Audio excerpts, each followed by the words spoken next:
in some countries, sport is like the national pastime. That's But in true. the Philippines, some might say that pageantry is the pastime. That's true. You know what? In the Philippines, we have pageants all over the places. Yes, we have pageants in the barangay, in school, national, local. That's why we really love Miss Universe. It's like it's giving pride and putting the Philippines back on the pedestal. That's why there's an added pressure as a candidate coming from a pageant-loving country. But it's a good pressure.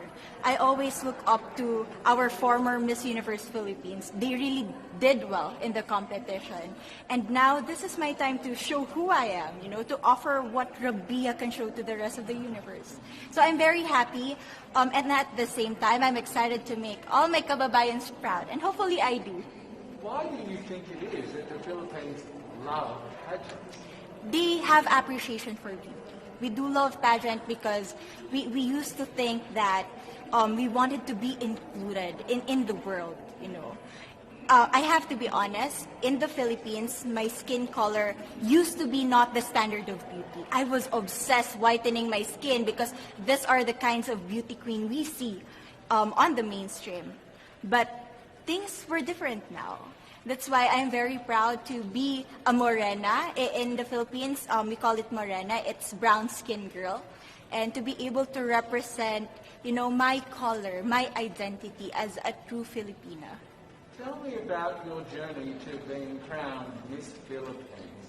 In a world that, in a country, I should say, that loves pageants. That must have been a very intense process. Tell me about, your journey to being Miss Philippines. Well, my journey was crazy. You know what?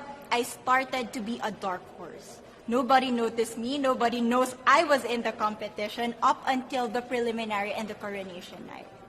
And when I won, I received different comments. Of course, there were people who didn't expect me to do well, who think that I cheated. That's why I need to redeem myself in Miss Universe. I really need to do well in this competition. And the thing is, I love pressure. I love criticism. I get better every day with that.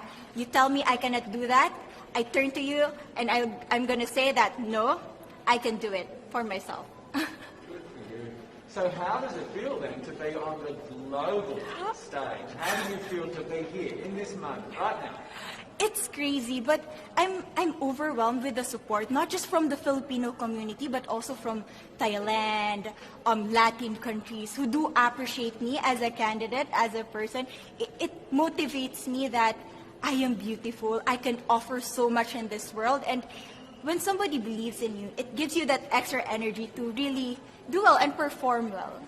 Do you have a sense with the girls, all of the girls competing, you're competing, but is there a sense of camaraderie with all of the girls? Is there a real spirit to, sort of motivate each other to do better? You know what? I have a different idea about Miss Universe. I thought it's going to be very competitive, in a healthy way, well, of course. But now I can see every girl helping each other, from fixing those hairs, from trying to zip up those outfits. It speaks of the closeness and the kind of camaraderie that we want to have. The goal of Miss Universe is not just to crown one girl, but also to build a genuine and long-lasting friendships among us. Would you say within the Miss Universe world, the contestants, is there a sisterhood? Are you sisters? There is sisterhood. I can say I was able to talk to different representatives from different backgrounds, different cultures. And despite our differences, there's so much to be highlighted in what binds us together. And that is because we want to empower women. We want to have our advocacies. We want to speak for the things that we love. And that's a celebration of women and the beauty that we have. So coming out of this week, obviously you would love to be crowned Miss Universe. Of course. And that would be wonderful, of course, for any of you. But what else will you take out of this week? What do you think you'll feel at the end of this week, regardless of the result? How will you be a different person? It's the growth and the development that I was able to have during preparing for this dream. I will be honest, there was a moment that I lost my identity. because I was put under pressure. I was in that position in which I feel like I'm not good enough. I'm not a good representative of my country, but I was able to bounce back stronger.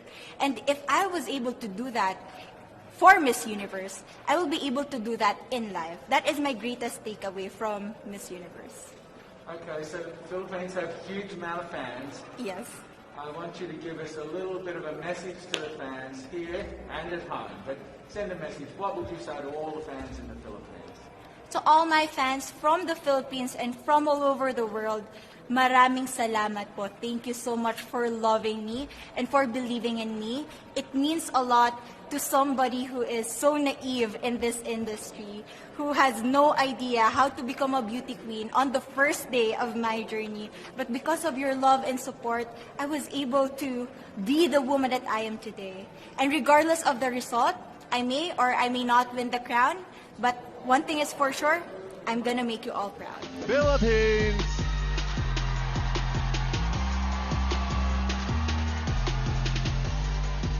This outfit is inspired by the Philippines flag.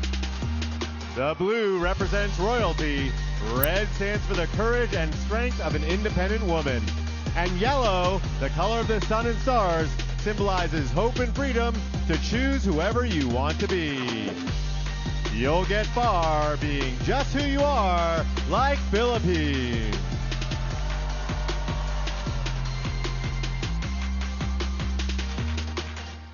Up next, we have